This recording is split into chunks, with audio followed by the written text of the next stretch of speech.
Es decir, que después de esta obra será muy difícil aportar absolutamente nada.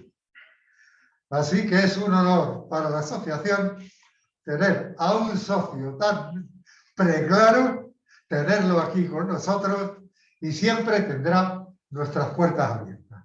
Muchas gracias, Antonio. Gracias a vosotros. Bien, en primer lugar, muchas gracias por haber venido y sobre todo muchas gracias a la Asociación de Amigos de los Castillos,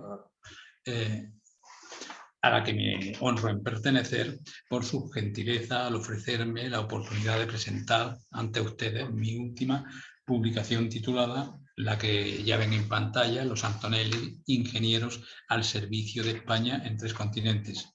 Es una obra ciertamente extensa, 1570 páginas distribuidas, que ha habido que distribuir en 2 tomos, el primero con el texto de la investigación y el segundo con los anexos gráficos y documentales, muchos de ellos, la inmensa mayoría, inéditos, que justifican los planteamientos y las conclusiones de tan pormenorizado estudio.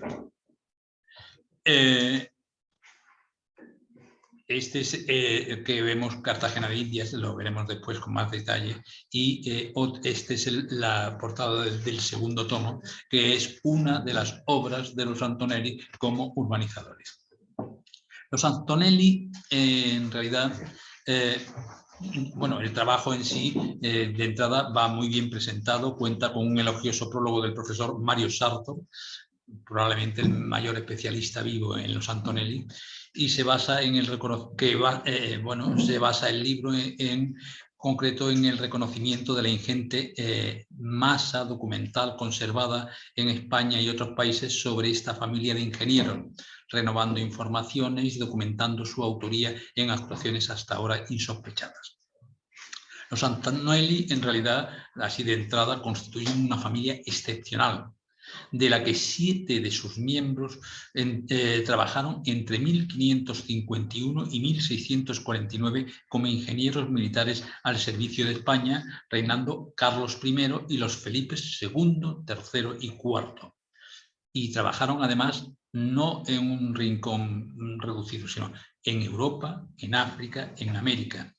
Y además incluso Bautista Antonelli había trabajado anteriormente en Asia, al servicio de la Serenísima República de Venecia. Naturalmente, en este sentido, se convierte en una de las pocas familias a nivel mundial que ha trabajado en todos los continentes conocidos en su época, porque no olvidemos que Oceanía es una invención de los geógrafos franceses que no tiene cuerpo ni reconocimiento antes del siglo XIX.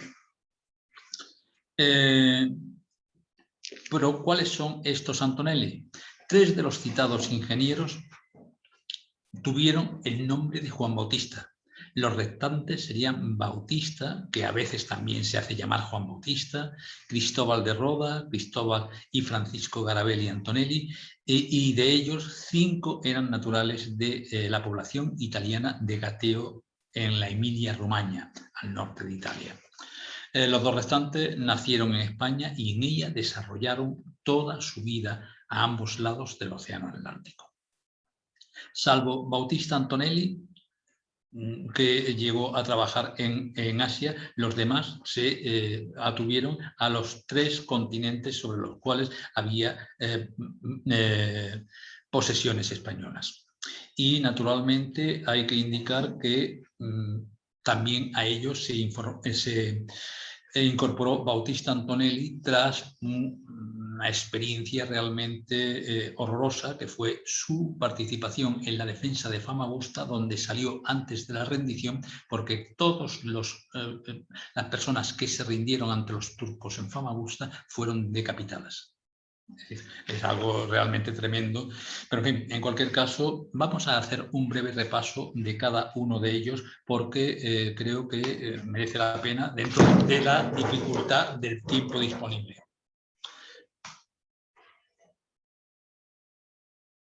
En primer lugar, Juan Bautista Antonelli. Trabaja vive entre los años 1527 y muere en Toledo el 17 de marzo de 1588. Sus actuaciones en territorio español aparecen recogidas en este mapa. Hay que tener en cuenta que su primera intervención es en la guerra de Siena, en el bando español de dicho enfrentamiento. Después se incorpora a Flandes, está presente en la batalla de San Quintín y tras el tratado de Cateau-Cambrésis, como es normal, se desmovilizan parte de los ejércitos y él ya no vuelve a Italia, ya se viene directamente a España, primero a Toledo y después a otros lugares. Pero vemos que muy pronto empieza a trabajar al servicio de la corona en toda la Comunidad Valenciana, en la Murciana. También hay algunas actuaciones en Málaga, Gibraltar, Cádiz, en el norte, en Pamplona, en Guipúzcoa. Pero sobre todo lo que más destaca de su vida es precisamente la actuación como espía preparando la guerra de ocupación de Portugal cuando Felipe II se quedó como heredero para la toma, y posteriormente una actuación de carácter geopolítico absolutamente especial, que es convertir en navegable el río Tajo desde Lisboa hasta primero Toledo, donde llegó a conseguirlo antes de su muerte, y posteriormente a Madrid. Curiosamente, ese era un trabajo absolutamente excepcional, porque su fin era nada más y nada menos que el de integrar las economías de Castilla y Portugal, hay que tener en cuenta que en este sentido el instrumento político para conseguirlo es la mejora de las comunicaciones entre ambos pueblos, convirtiendo Lisboa en el puerto principal del Valle del Tajo y, naturalmente, a partir de ello lograr la confluencia de los habitantes en un proyecto estatal común. Es decir, era un proyecto de comunicaciones económico, pero con un calado político realmente imponente. Desgraciadamente, la muerte de Bautista Antonelli significa, en cierto modo, el abandono del proyecto cuando ya estaba funcionando. Había ya viajes regulares Toledo-Lisboa, pero el no tener un mantenimiento adecuado hará que muy pronto se pierda el mismo, y a pesar de que ha habido toda una serie de intentos que llegan hasta el siglo XIX para restaurar esa comunicación, nunca se logró. Solo estuvo en vida de Juan Bautista Antonelli y con poco después de su muerte. Vamos a ver algunos ejemplos concretos. También tuvo y realizó algunos proyectos absolutamente excepcionales de fortificación. Que se conserva en el ayuntamiento, en el archivo municipal de Castellón de la Plana, es un proyecto para fortificar Castellón de la Plana, precisamente dotándolo de unas murallas artilleras. Lo que hace es aplicar un proyecto que acababa, en aquel momento se daba a conocer, de un gran ingeniero italiano que era Zanchi, donde consiste un cuadrado con las baluartes en las esquinas y toda una serie de obras intermedias que naturalmente se tienen que hacerse porque el alcance de las armas de fuego en aquel momento no alcanzaba todo el conjunto de la cortina. Pues bien, en este sentido es una actuación absolutamente moderna, porque o estaba recién publicado o solamente lo conocía de palabra, puesto que ambos se conocían, y lo aplica a Castellón de la Plana. Hay que indicar en este sentido que este plano tiene además la virtud de que en el interior conserva en una línea muy tenue las murallas medievales que tenía la ciudad, y que al final fueron las que quedaron, puesto que este proyecto, que iba junto a otros de ciudades valencianas, por ejemplo el de Alicante, se conserva el texto pero no el dibujo, no se llegó a realizar nunca, porque la corona decía que se realizara a costa del bolsillo de los vecinos, y los vecinos decían que no tenían bolsillo para hacer esto. Este es el primer proyecto que sí se realizó de Juan Bautista Antonelli. Es el castillo de Bernia. Un gigantesco error, porque precisamente está situado en un mal lugar a más de 800 metros de altura, a unos 10 kilómetros de la costa, con lo cual su funcionalidad para acabar con los ataques berberiscos era absolutamente nula, inútil. Es cierto que esto se monta en un momento en que todavía había una población morisca y se tenía una sublevación y una forma de interrumpir contactos, pero además el castillo está mal construido. Es una obra absolutamente primeriza de una persona que, bueno, pues que realmente no tenía experiencia en la construcción de castillo. Casi toda su experiencia anterior como ingeniero había sido como aposentador de tropas. Y en este sentido se hace, en el año 1562 se inicia y al comienzo del 63 está ya casi acabado. Nunca sirvió para nada, ¿no?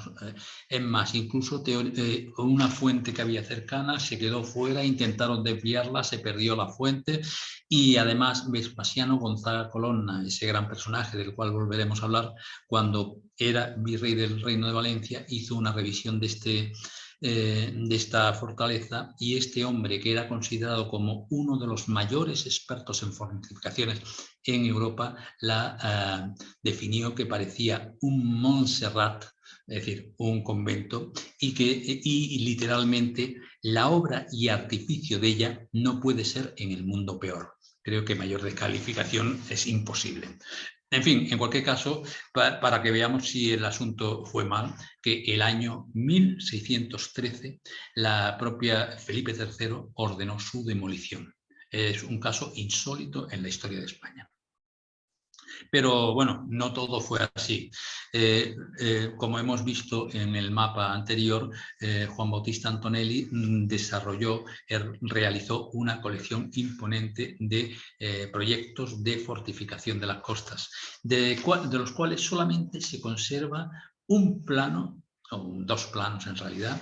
Este es el único que hay una descripción de planta y de todos los elementos que componían, matemáticos que componían la torre, y además hay una planta y un alzado. Y una sola torre ha llegado a conservarse. Ambas se conserva en el ayuntamiento, en el archivo municipal de Lorca. Bueno, aquí en una sola hoja, lo digo para que veamos los grandes proyectos actuales de arquitectos, se dan todas las cifras necesarias para construir. Evidentemente, esto no era el Escorial, pero bueno, también tenía su complejidad.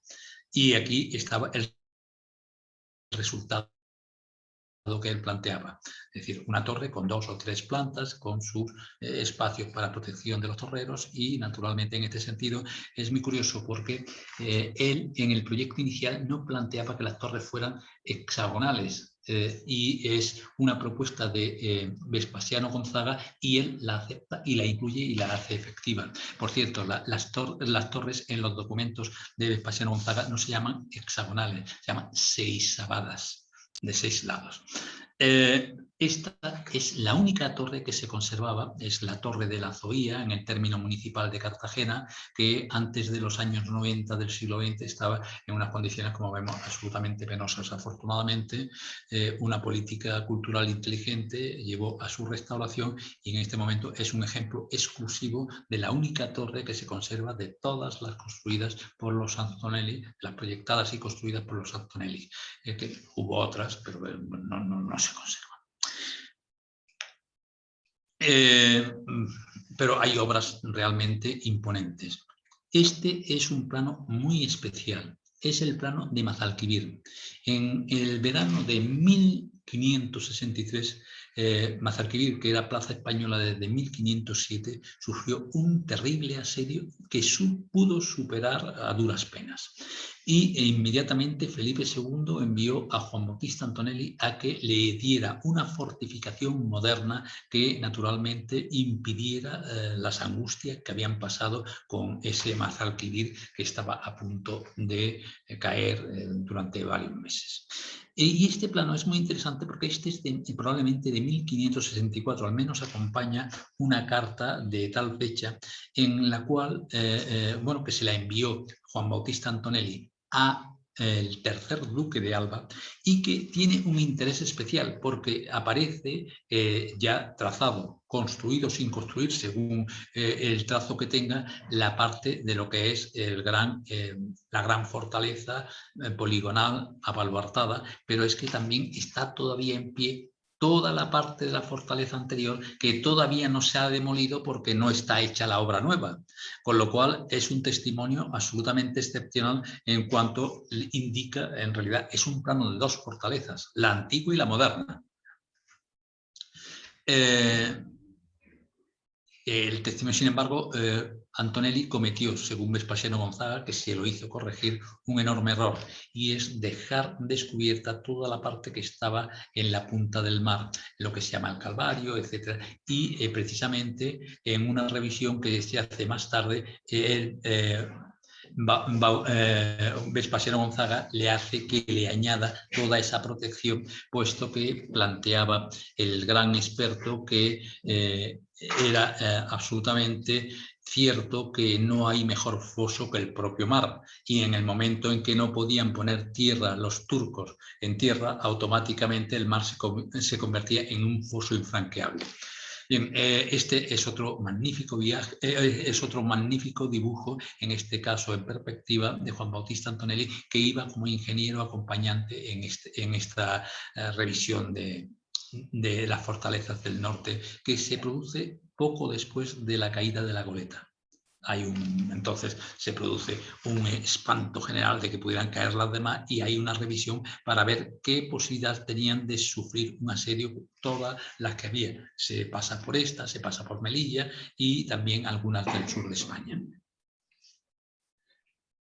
Pero sobre Juan Bautista Antonelli podríamos continuar hablando. Ya hemos dado algunas pistas, pero realmente es un personaje absolutamente excepcional y poliédrico. Creo que su valor como ingeniero militar, pero a su vez también como espía y como persona capaz de urdir un plan estratégico geopolítico que uniera a dos países, habla bastante de su interés.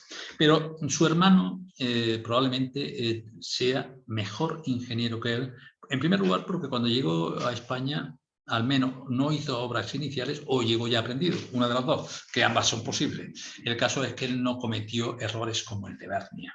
Él nació en Gateo 20 años después que su hermano, es decir, era bastante menor, en el año 1547, y murió en Madrid el 22 de febrero de 1616. Hay que indicar que, además, cuando llegó a España, se empieza a formar junto a su hermano, o continúa su formación, puesto que ya la había comentado antes, y después la continúa nada más y nada menos que al amparo de Vespasiano Gonzaga. Pero de eso hablaremos a continuación. Hay que señalar también que, bueno, pues precisamente Vespasiano Gonzaga, siendo rey de Valencia, lo convierte en su ingeniero de cabecera, y eso será de una enorme importancia. En este sentido, pues vemos que la mayor parte de sus obras en la península ibérica, que son una parte mínima de su trabajo, están en Pamplona, donde colaboró con ambos. Después en el corredor mediterráneo, sobre todo en las tierras de Valencia, pero también estuvo en los alfaques de Tortosa, en Cartagena, donde también colaboró con su hermano, puesto que su hermano fortificó Cartagena, y también estuvo en Málaga, en Gibraltar, donde estuvo destinado durante algún tiempo en las obras del puerto, en Cádiz, es decir, realmente aquellas plazas que tenían una grave eran la grave preocupación de la corona.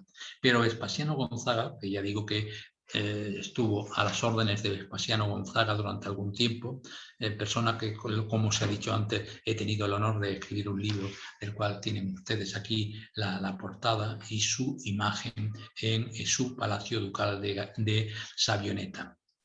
Pues bien, de Vespasiano Gonzaga hay una obra absolutamente ejemplar en España. Hizo otras más, pero bueno, por ejemplo, la fortificación de Cartagena, que proyectó conjuntamente con Juan Bautista Antonelli, del siglo XVI, no se conserva prácticamente nada. Pero sí se conserva una que es absolutamente excepcional, que es la de Peñíscola. Peñíscola es un proyecto de Vespasiano Gonzaga que dirige, por orden suya, Bautista Antonelli. Y es una obra extraordinaria. Todos sabemos que Peñíscola es un peñón, mar, que unido a tierra por un istmo, y que naturalmente era una plaza que tenía una gran capacidad defensiva, pero a su vez era peligrosísima, que era una especie de Gibraltar que, si era tomada por una potencia extranjera, sería dificilísimo echarlos de allí. Entonces, en este sentido, Vespasiano Gonzaga, en ese momento en que hay una gran desesperación por los posibles ataques de los turcos, proyecta y consigue realizar algo absolutamente sorprendente, que es precisamente la fortificación hacia tierra, que, bueno, pues que naturalmente en este momento son una auténtica gozada de ver. De ella solamente destacado, porque a fin de cuentas estamos resumiendo un trabajo de 1700 páginas, perdón, 1570, no exageremos, que precisamente es la puerta que entonces se llamó de San Felipe y actualmente se llama en valenciano el portal Fosc, el portal, bueno, o la puerta oscura, y que naturalmente en este sentido es, como pueden ver, un ejemplo de libro. Es exactamente un modelo que está derivado de las trazas de Serlio, así directamente, y que naturalmente es proyecto del gran Vespasiano Gonzaga. Hay también otro aspecto que era, bueno, el gran problema de que cómo acabar el baluarte de Santa María, al cual estaba dedicado el plano anterior, pero que al final se resolvió como se resuelven tantas cosas en España, sin acabarlo. Se cortó por lo sano, se unió la muralla nueva con la antigua y así se ha quedado y así continúa en la actualidad. Pero hay un aspecto que me llama mucho la atención, y es que precisamente durante mucho tiempo en España ha existido una costumbre realmente bastante complicada y bastante real, que es precisamente el hecho de que cuando no se sabe algo se atribuye normalmente a la persona que se considere que puede ser el que la ha hecho. Se trata, pues, aquello de que cualquier cosa que no se sabe es de los moros, y naturalmente en Peñíscola lo que no se supiera era de Juan Bautista Antonelli. Juan Bautista Antonelli conocía la plaza, lo sabemos, pero él no trabajó en la muralla renacentista en ningún momento. Sin embargo, el asunto estaba tan hacendado que el ayuntamiento de Peñíscola le dedicó una plaza cerca de la muralla al gran Juan Bautista. Pero no nos debemos de extrañar de eso, porque realmente no es el único caso. En concreto, hay otras falsas atribuciones a Antonelli. Por ejemplo, en la Plaza de Francia, que está en Panamá, que se hizo en conmemoración del primer canal de Panamá, aparece una lápida donde dice que hubo un proyecto en los años 30, 1530, de Antonelli, que naturalmente identifica con Juan Bautista. Solamente hay que tener en cuenta una cuestión: si eso fuera cierto, Antonelli tendría entre 5 y 6 años. Cosa que yo no creo que estuviera en condiciones de proyectar el canal de Panamá. Pero bueno, no es el único caso. También se le atribuye la autoría de la ciudad de nueva planta hipodámica de lo que entonces se llamaba Santiago de los Caballeros y actualmente es Antigua, en Guatemala. Eso sería en 1542, 14 años. Tampoco. Pero es que además hay otro elemento que rebate por completo el asunto, y es que Juan Bautista Antonelli nunca estuvo en América, con lo cual difícilmente iba a hacer eso. Sí es cierto, claro, siempre los que saben mucho siempre dirán, no, si es que proyectó los fuertes del Estrecho de Magallanes. Sí, hoy lo sabemos por documentación, porque los planos se han perdido, pero él los proyectó de Lisboa. Él nunca viajó a América. Sí era el encargado de hacer ese proyecto su hermano. Pero en fin, a fin de cuentas no es el único caso, y voy a citar uno para cerrar el tema.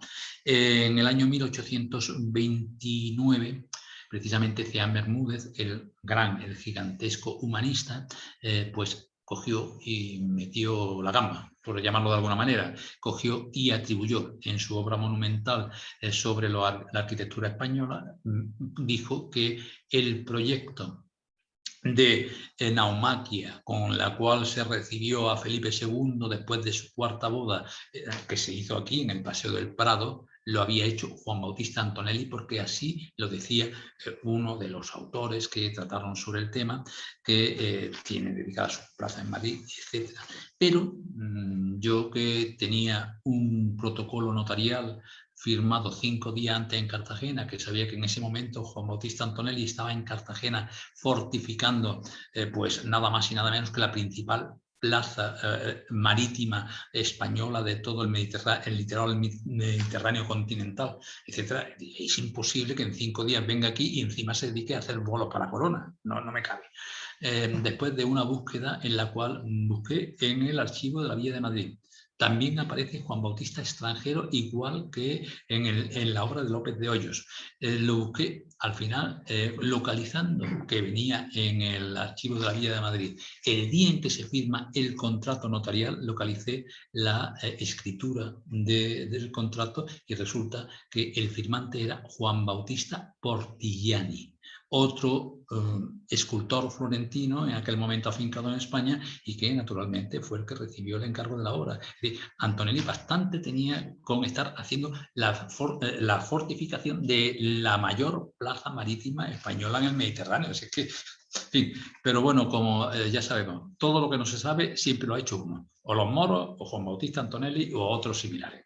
Bueno, también tenemos casos parecidos cuando veamos el embalse de Tibi con respecto a Juan de Herrera, del cual tenemos constancia que vio, cuando el embalse estaba ya hecho, vio una maqueta y unos planos que se envió a la corona, y Felipe II se los pasó porque era una persona, y hizo un dictamen diciendo que tenía que ser completamente distinto, y sin embargo pues se repite de una y otra vez que aquello había sido proyecto de Juan de Herrera. Sin comentarios. Bien, pero vayamos a lo serio y a lo que es verdad, no a las burdas. Naturalmente, Juan Bautista Antonelli tiene unos recorridos que hoy nos asombran. Hizo 4 viajes a América, pero además es que lo asombroso es que ya había sobrevivido de forma desconocida a Famagusta, y aquí en el Atlántico sobrevivió a 3 naufragios. Uno en la bahía de Cádiz, cuando iba a empezar su primer viaje. En ese primer viaje, otro junto a la isla de Santa Catalina, en Brasil, que le impidió llegar al objetivo, que era el estrecho de Magallanes. No obstante, aprovechó el tiempo para realizar una serie de fortificaciones en la costa brasileña. No olvidemos que en aquel momento, años 81, 82 y 83, Brasil ya era una de las posesiones de Felipe II. Y un tercero, pues precisamente en el tercer viaje que hizo, pero junto a Puerto Rico. Es decir, entre tanto, pues ya vemos, es absolutamente increíble que está lo mismo en Cabo Verde, que en Paraíba, Felipea en su origen, actual João Pessoa, o que está en Río de Janeiro, y además haciendo informes sobre sus fortificaciones, o que llega incluso a construir directamente, a hacer el proyecto concreto de la fortaleza de Santos. En fin, es seleccionar otro plano, porque si no aquí ya sería abusivo, donde aparece cuáles son sus intervenciones en el Caribe. Ya son absolutamente espeluznantes, puesto que lo tenemos en San Juan de Puerto Rico, Santo Domingo, en Florida, en México. Ay, por cierto, en México era asombroso. Hay un viaje célebre que va a Veracruz, de Veracruz a México, solamente a pie o en mula. Por cierto, hace un extraordinario estudio del camino para reformarlo y para completarlo, y de allí se va nada más y nada menos, en un viaje que duró 9 meses, a ver si había posibilidades de hacer un tránsito más o menos eficaz entre Puerto de Caballos y el Golfo de Fonseca en plena América Central. 9 meses en caballería y a pie. Creo que todo eso habla bien claro. Aparte Evidentemente tiene intervenciones, estudios y fortificaciones en Isla Margarita, en Araya, en Cumaná, en Riohacha, en Santa Marta, por supuesto en Cartagena de Indias, Portobelo, que es una fundación suya, allí es donde trasladan lo que era antes la ciudad de Nombre de Dios, en el río Chagre, que es donde él hace las primeras fortificaciones, Panamá, etc. Veamos una brevísima muestra porque es imposible abarcar en 3/4 de hora aproximadamente. Un ejemplo, aquí tenemos la defensa de la bocana del puerto de La Habana, en donde hay dos grandes fortificaciones. A un lado está la punta, que queda menor, y que él siempre dijo, se vio obligado a hacerla, pero él siempre dijo que era una fortificación ineficaz, que la gran fortificación era el Castillo de los Tres Reyes o del Morro de La Habana, y que era el que tenía la altura y la capacidad suficiente artillera como para controlar esa. Pero aparte de eso, en un momento determinado también planteó la necesidad de cerrar cuando hubiera cualquier peligro en la propia bocana del puerto con una cadena que naturalmente muestra cómo se tenía que poner, cuál era su... todo eso, además, como los planos tienen la lectura, se puede leer perfectamente en la parte de los anexos del libro. En fin, hay otros muchos planos de La Habana, pero he seleccionado este que resulta bastante... aclara un montón de cosas. Este es probablemente el plano más alabado de Bautista Antonelli. Es el plano de Cartagena de Indias. Cuando Bautista Antonelli en su segundo viaje llega a Cartagena de Indias, acababa de ser saqueada por Drake. Y naturalmente se plantea ante la corona que no había otra solución que, además de defender con fuertes exteriores la bahía y todos los elementos acuáticos, había que rodear de muralla la ciudad. Y precisamente él proyecta esta cerca, que por cierto la firma en Portobelo, y que realmente todos los que la han visto la han alabado, porque no deja ni un solo punto donde no pueda ser alcanzado por la propia artillería de sus murallas. Es probablemente una obra maestra de lo que es el arte de la poliorcética. Pero en fin, continuemos un poquito y bueno, aquí hay un ejemplo que me he detenido porque es realmente magnífico. Vemos cómo era el San Juan de Ulúa en la isla de los Hebreos, frente a Veracruz, frente a la actual Veracruz, entonces no estaba ahí, y que en realidad era una cortina con argollas para que amarraran los barcos entre dos torres defensivas. Quizás más desarrollada la que estaba baluartada. El resto era un poblacho miserable que realmente pues, no tenía mayor valor defensivo. Él, sin embargo, hace algo absolutamente asombroso. Aquello que había era este trocito de aquí.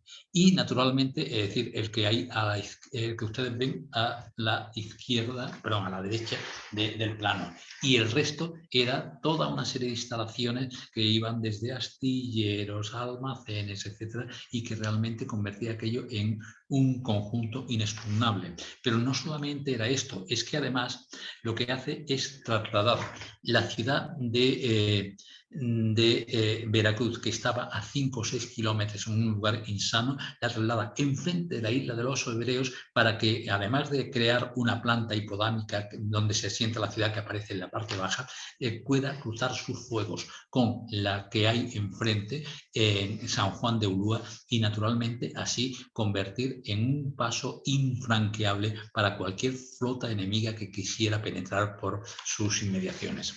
Realmente son proyectos estratégicos de una importancia extraordinaria.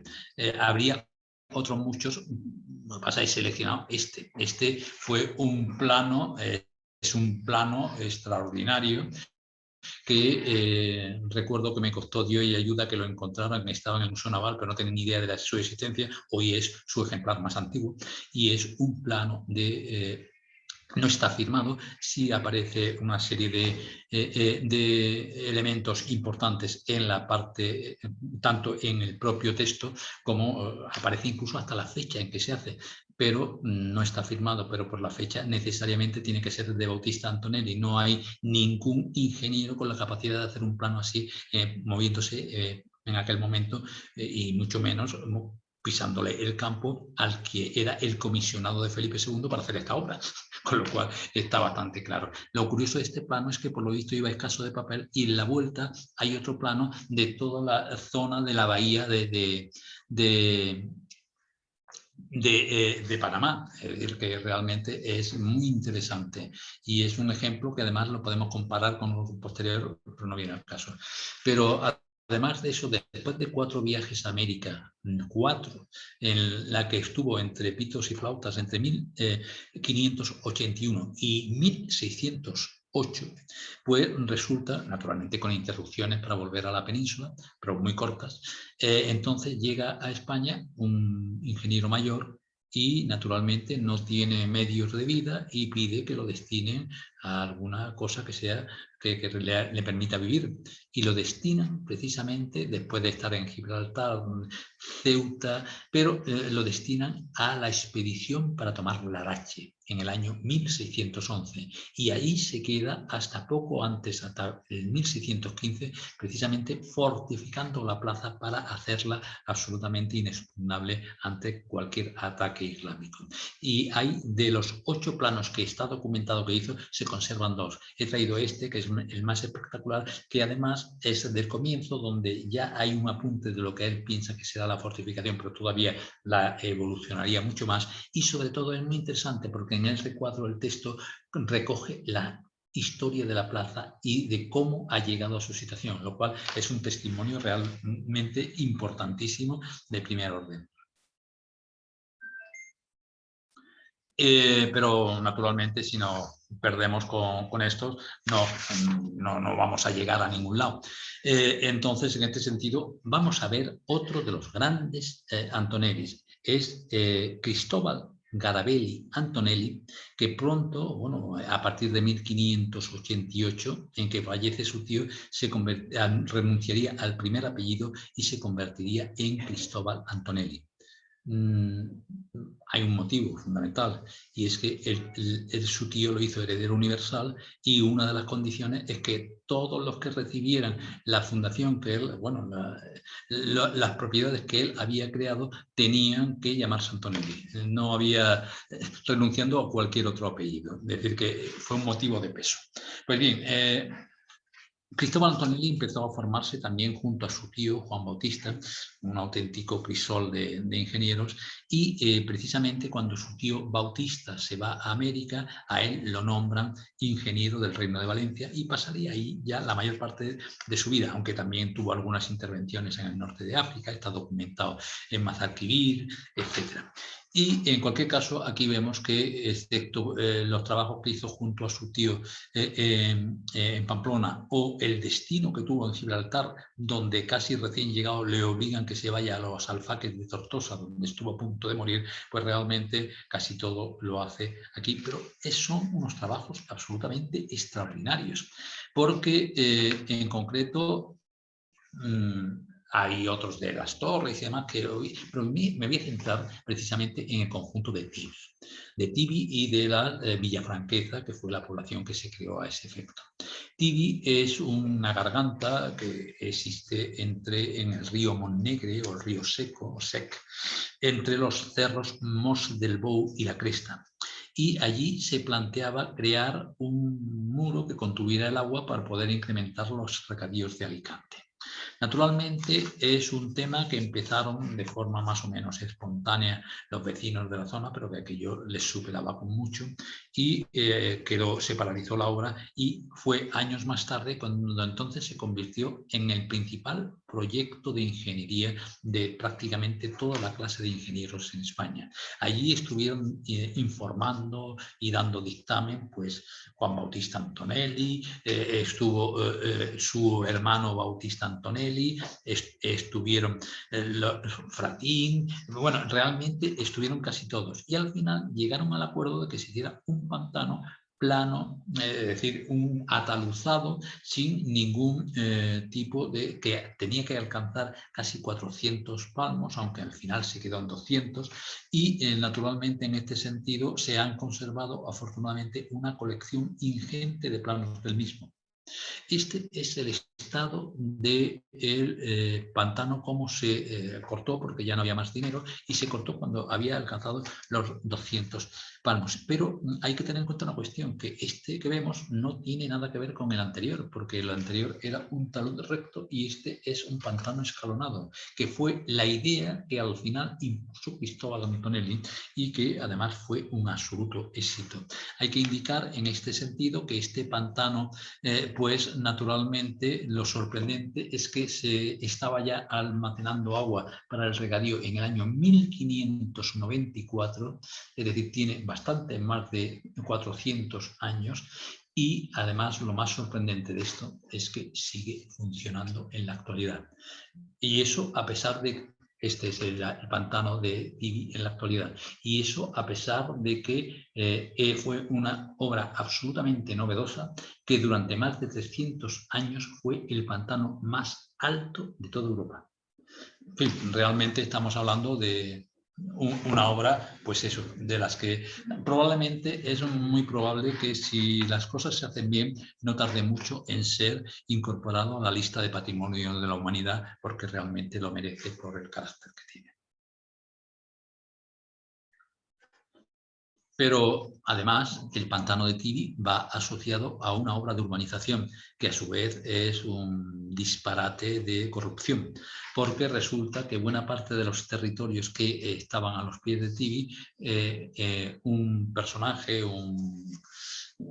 bueno, uno de estos que realmente a veces aparecen en la historia, pues precisamente el señor Franqueza, un catalán instalado en Alicante, de Igualada, pues precisamente lo que hace es que desde su alto cargo, utilizando información privilegiada, sabe que se va a construir el pantano y entonces compra todos los terrenos que estaban a su pie, o la inmensa mayoría, con precio de secano para convertirlos en regadío y que naturalmente se le multiplicara el valor de su tierra. Este personaje, para que nos hagamos una idea de su calaña, era amigo personal del duque de Lerma y por lo visto también de Correrías. Y naturalmente la gran diferencia es que el duque de Lerma tuvo al final de su vida la pillería de comprar un cargo eclesiástico para que no lo pelaran, y este no lo consiguió y acabó muriendo en la cárcel después de una sentencia firme. Pero en fin, en cualquier caso, en esos territorios que él adquiere, pues plantea una urbanización para los agricultores que va a tener allí en gran cantidad. Y naturalmente este plano es interesantísimo, se conservan bastantes, pero están prácticamente todos recogidos en el libro, pero este es interesantísimo porque indica expresamente que a él le habían, al señor Franqueza, le habían hecho una ciudad que tenía exactamente esta delimitación, es decir, era casi el doble de la que al final hizo Cristóbal Antonelli, pero debía ser algo costosísimo que precisamente se lo encarga a Cristóbal Antonelli, que hace esta mucho más adecuada y que realmente se llegó a hacer. Hay algunos dibujos. Aquí está precisamente la ciudad encuadrada dentro de toda la parcelación de las tierras de regadío, el paso de las acequias, en fin, hay muchos más que no vienen al caso porque entonces nos superaríamos ampliamente el tiempo disponible. Pero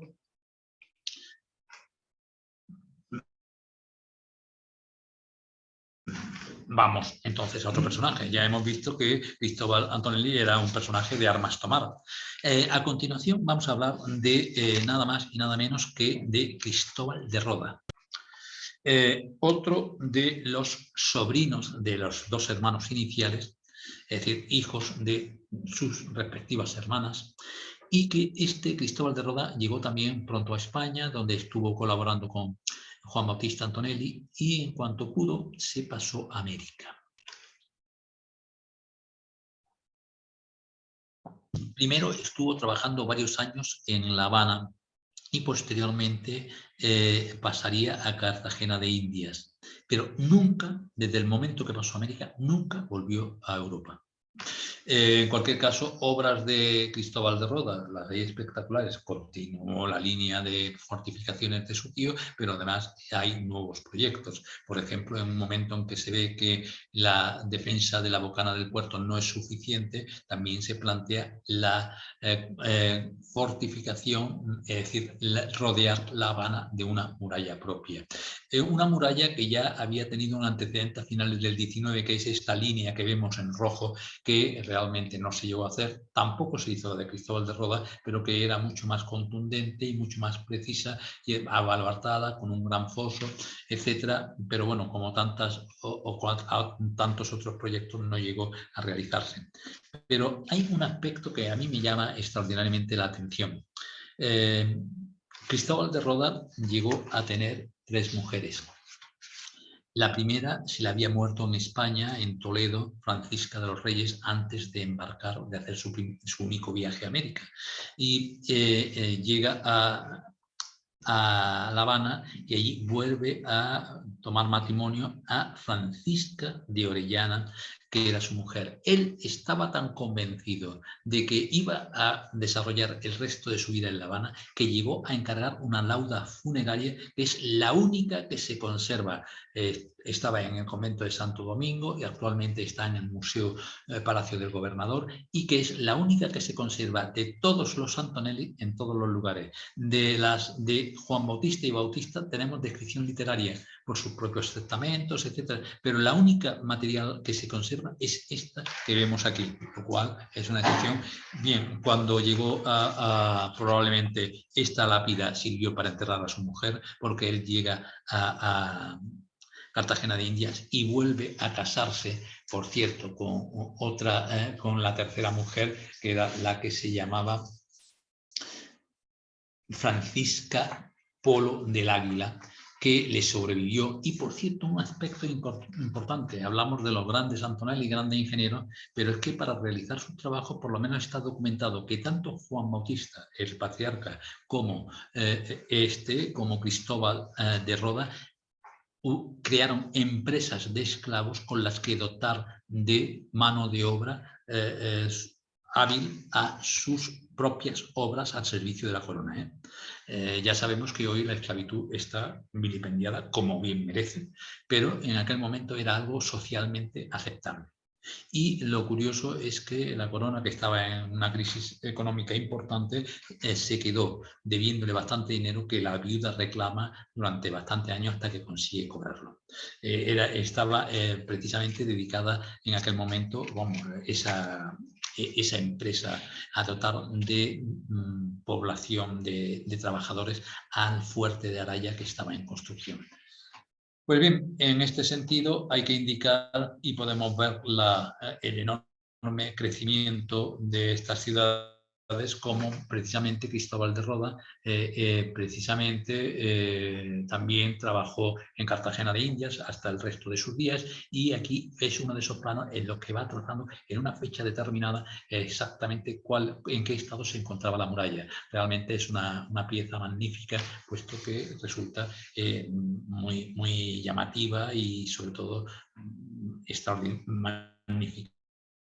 Y este es otro plano que podemos comparar con el que hemos visto de Bautista Antonelli. El de Bautista Antonelli era de finales del 16. Este ya es no mucho más tarde, 20 años después, y sin embargo muestra una ciudad que ha adquirido un desarrollo extraordinario en comparación con aquella inicial que estaba. Pero es que naturalmente en las ciudades americanas, que estaban bien instaladas y bien situadas, tenían un crecimiento propio de un país, de un continente que era abundante en recursos.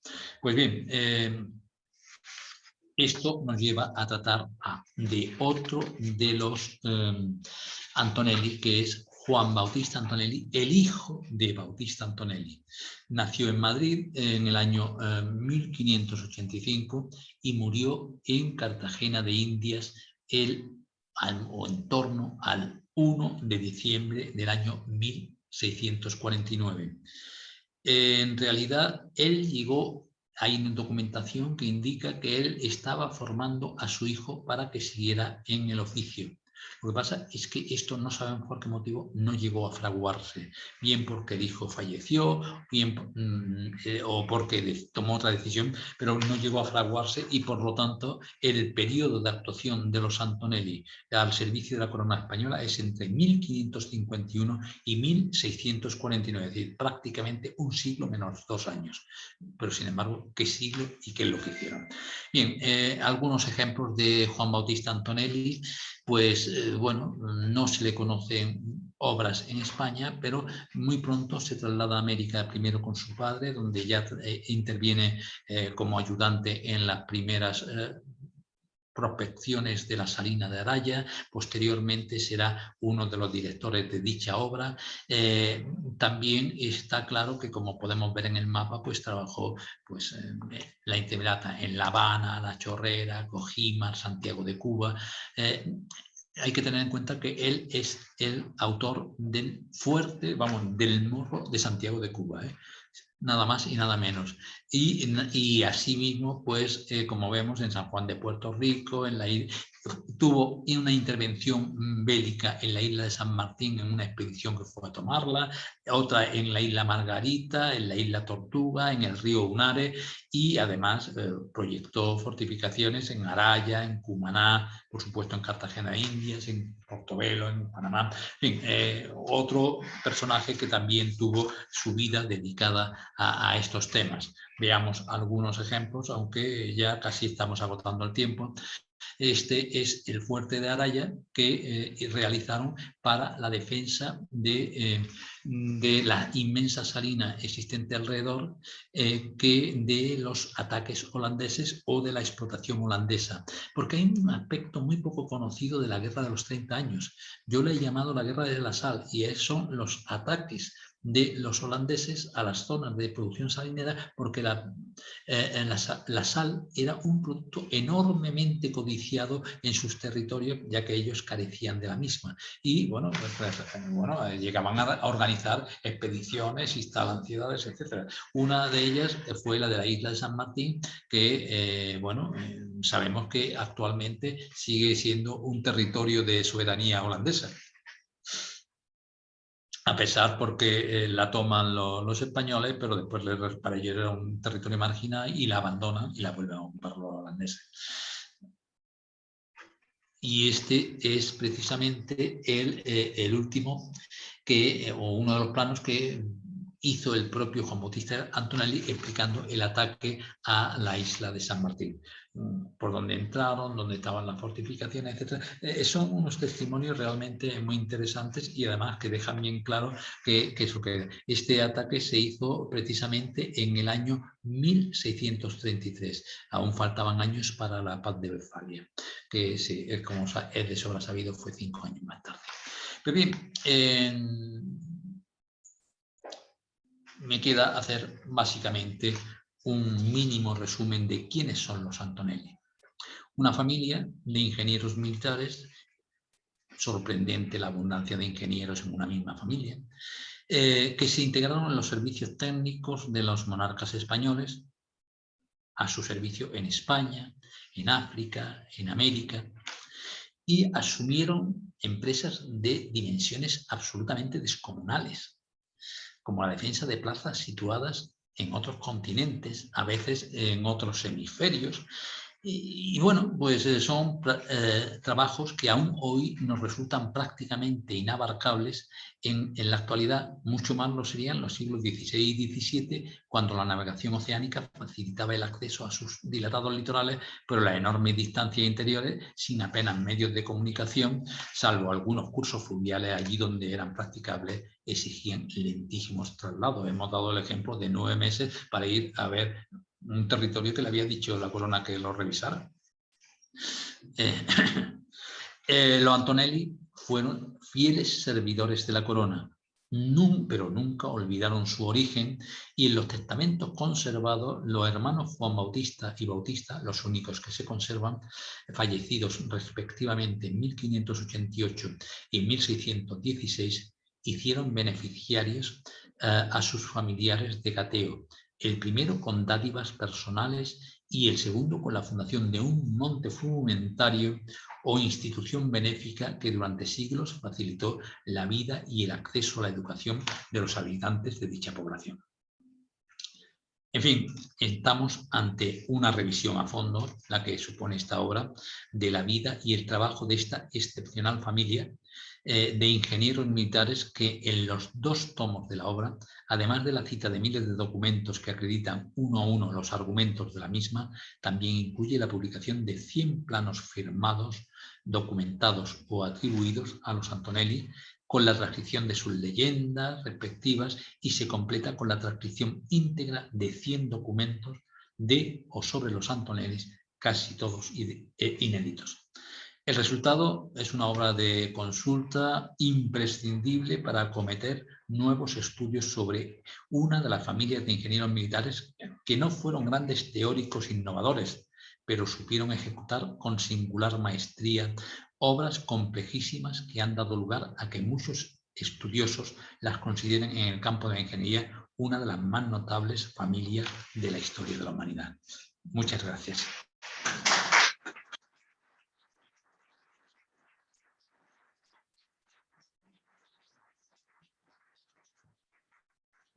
Si alguien quiere hacer alguna pregunta, estoy a su disposición. Yo digo, perdona, sí. ¿de dónde sacaba el dinero? ¿Y quién le mandaba a hacer los proyectos?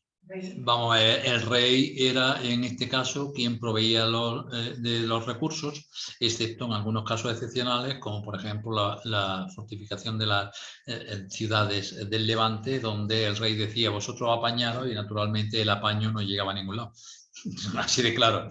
Entonces, fundamentalmente es la corona quien realiza el gran trabajo, y ellos precisamente están al servicio de la corona bajo la supervisión de el conjunto de ingenieros que a su vez en la corona actuaban de supervisores del tema. O sea que la Casa Real encargaba los trabajos. Por supuesto. O él los presentaba. No. Vamos a ver. Cuando Bautista Antonelli lo envía a América en primer viaje, va con un objetivo concreto, que es fortificar el estrecho de Magallanes, y además va con unos planos que ya le han entregado porque la corona se lo había encargado previamente a su hermano, que los hizo en Lisboa.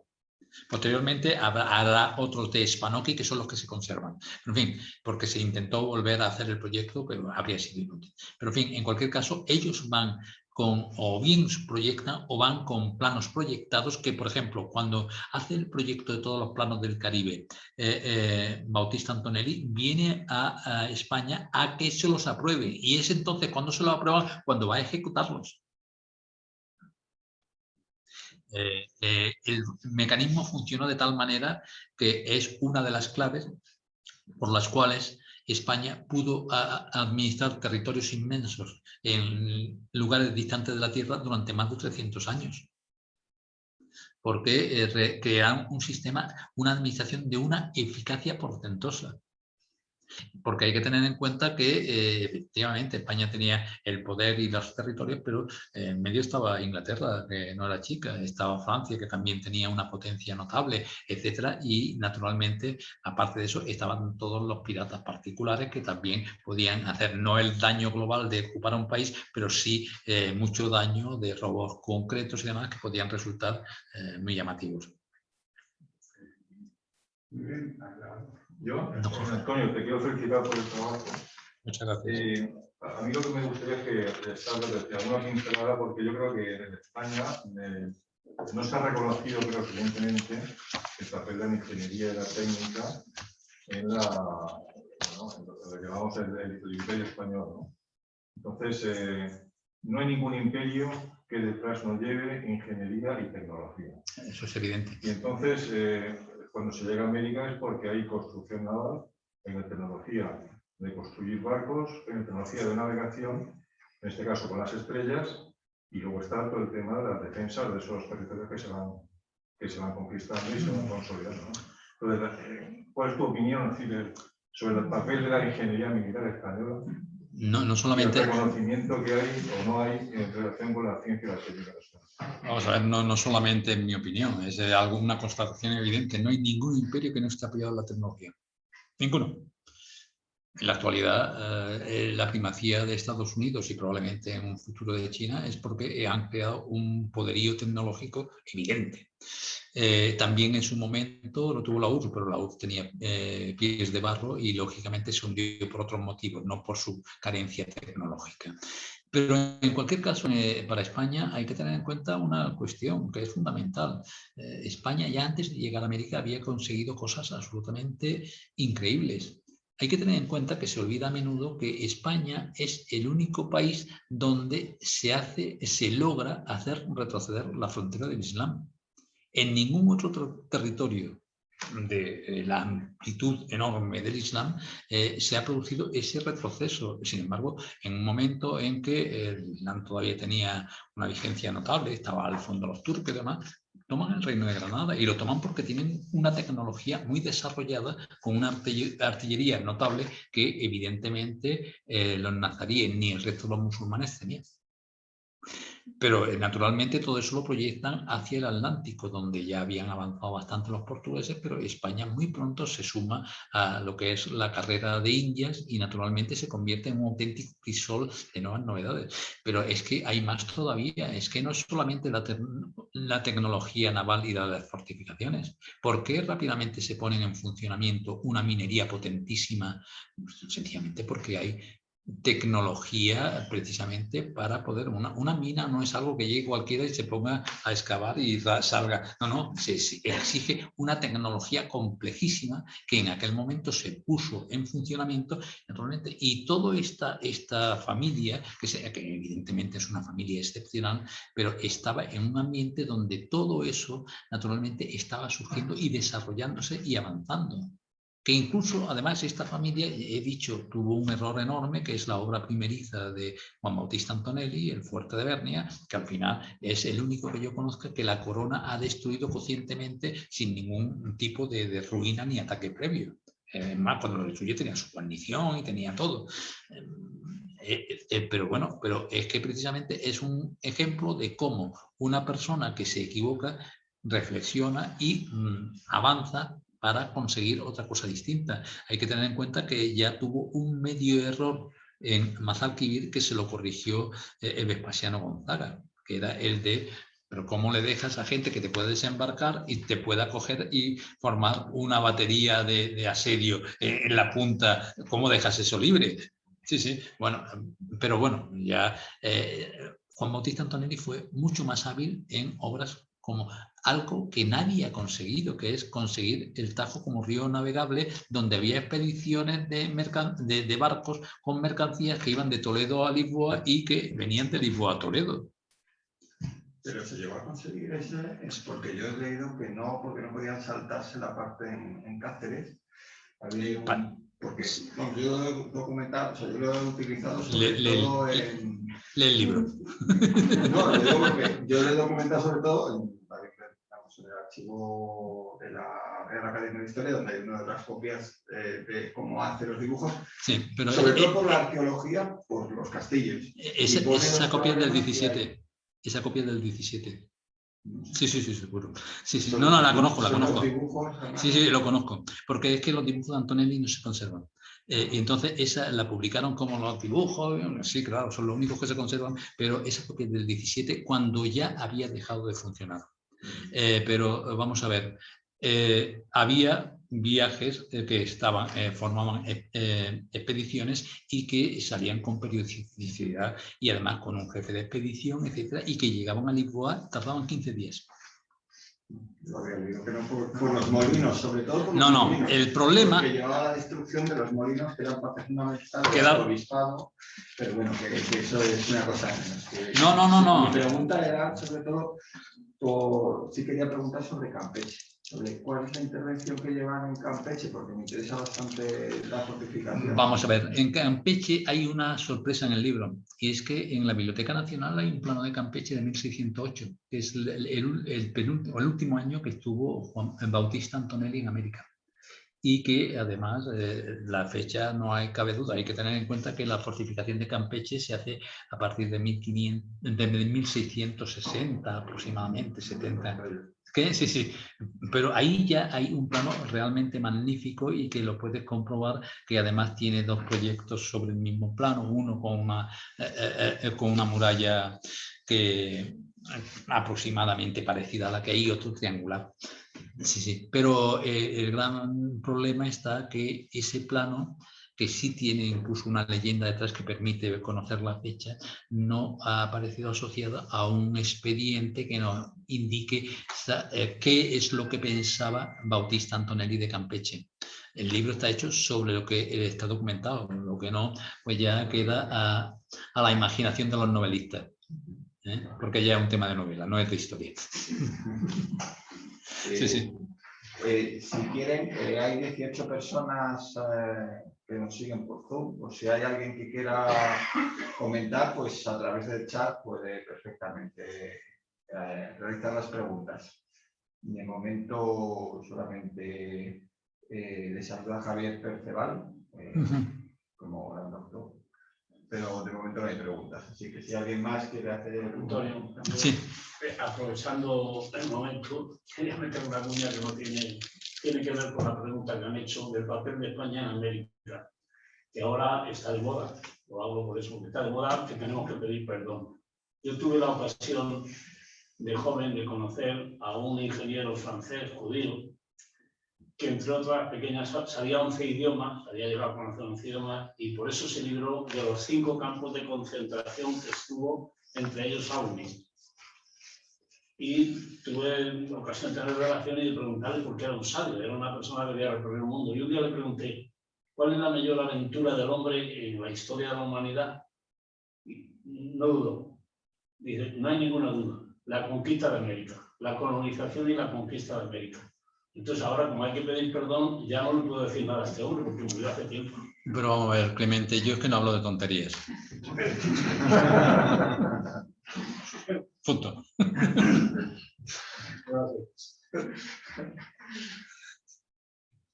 Hay un aspecto realmente importante. A mí sí que, sin llegar a esos niveles, afortunadamente yo no conocí ningún campo de concentración, por edad no me corresponde, pero además también por haber vivido un mundo más pacífico.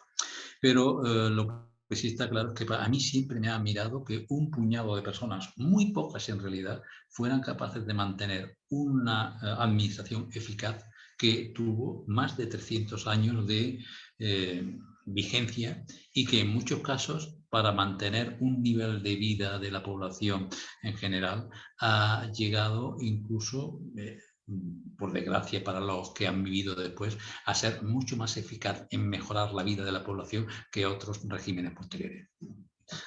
Solamente comento eso. Durante más de 300 años hubo un altísimo nivel de vida en América, en el cual participó buena parte de la población. Ya está. Yo quiero felicitarte. Eso es lo más importante, porque conociéndote como has hecho siempre tus trabajos, bueno, ahora tenemos aquí a los 7 Antonelli, que, como muy bien has dicho, que siempre han sido confundidos, sustituidos, y yo como valenciana pues lo he sufrido más de una ocasión, lo sabes perfectamente. Pero bueno, seguro que la obra es magnífica y enhorabuena. Por lo menos está hecho con voluntad de restituir la verdad y dar justicia a una familia que creo que no ha sido suficientemente reconocida en España. Y agradecer tu trabajo. También muchas gracias. Bueno, pues si no hay más preguntas, aquí tampoco en internet, pues agradecerte mucho el haber venido hasta aquí a dar esta conferencia y bueno, tu predisposición como siempre y bueno, animaros a comprar esta obra y también en internet, que bueno, podemos intentar facilitar de alguna forma para que, sí, por supuesto, para que le llegue a la gente que quiera. En cualquier caso, pues de nuevo un fuerte aplauso para Antonio.